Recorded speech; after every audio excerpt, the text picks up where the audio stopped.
the other side of law is lawfare. And for your benefit here, since most of you are not lawyers, I thought I would spice it up a bit with you with some diplomacy and international affairs here, because the law is, of course, to Americans something that we try to respect.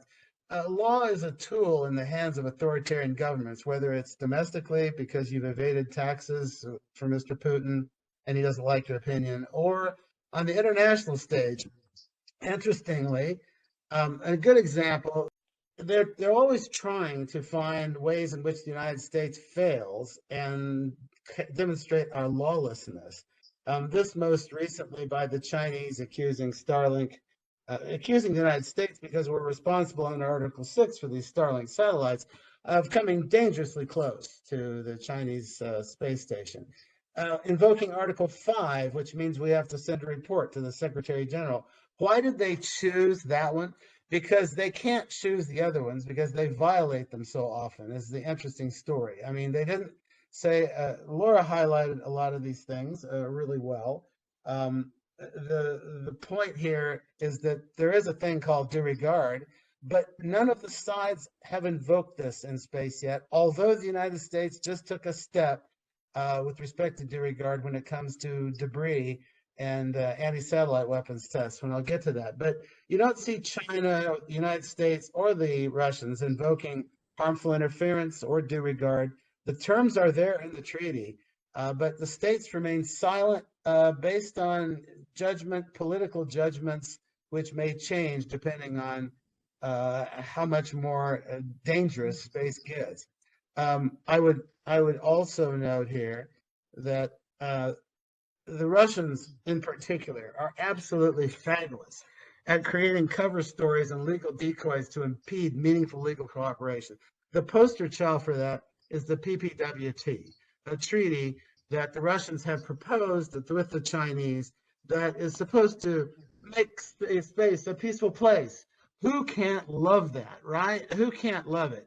They introduce it at the UN, at the disarmament, the first committee, the disarmament conference of that in 2011. It's got a long title, which the acronym's not really very good for it, but it's about the prevention and placement of weapons in outer space. And they speak peace and they want to demilitarize and they don't want weapons there because they'll trigger unpredictable consequences for the international community, which is humorous given that they just recently conducted what was clearly the first offensive weapons test in space. But putting that aside, the Russians have taken this position and it's fabulously useful for them because first, no one can join this agreement. It's not possible. The United States will certainly never go there. You want verification procedures? That's what Mr. Putin's going to give you under this. There are no verification procedures. There's no way to check what's going up on the ground because they certainly won't let you in the base. And when it's in the air, it's too hard to inspect. And so this document it contains all these bans on every conceivable construction of a weapon with no clear definition and no inspection regime, which would help the Chinese and Russians because there's no Congress, there's no private NGOs, there's no legislature to inquire into what they're doing. But the United States would be stuck with an agreement that doesn't work. And for those of you that do arms control and do nuclear, you must always remember that verification and monitoring is important, but they are worthless if you can't define cheating. Worthless. And you can't define cheating under this agreement because you can't define what a weapon is in space. We watch TV and you always know what the bad guys are and you know what their weapons are and everything is very clear.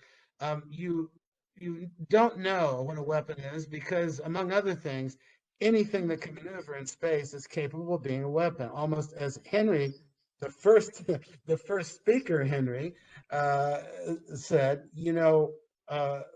everything in space has a military dimension. Almost everything's dual use.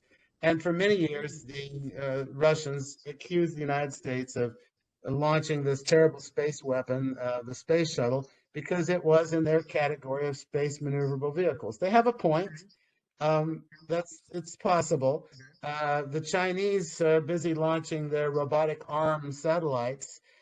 They don't work the way you see on Netflix with Space Force, with the big claws coming out and grabbing the satellite and dragging it along. But again, the Chinese say, what's the problem? We're going to use this to be fixing our own satellites. We might even lob a piece of space debris out into space. It's a useful, healthy, happy thing that they're doing. So defining them is very tough.